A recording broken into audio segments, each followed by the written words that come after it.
That's not my job once again. Can you please press the next two buttons?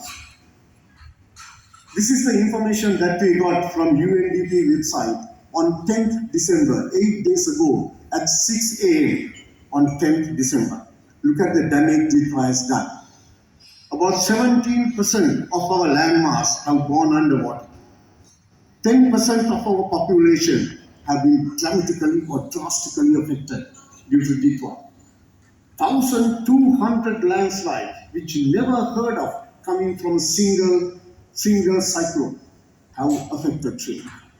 And more importantly, 700, not more importantly, equally importantly, 719,000 structures have got affected. For me, coming from an agricultural background, what appears on the right-hand corner says a massive story. About 130,000 hectares of this Maha season, which has just begun, especially devoted to food crops, not to the plantation crops, food crops, have got totally destroyed. But that's something good to be think of as well.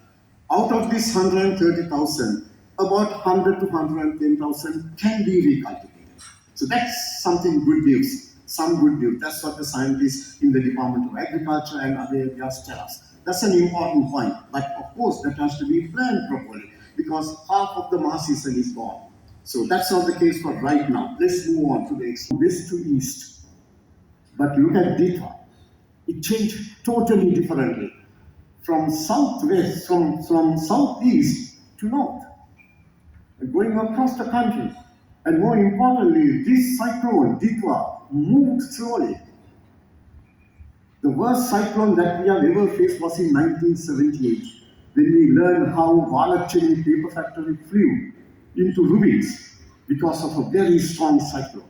And that's not the whole country, north and east, at a speed of more than 105 kilometers per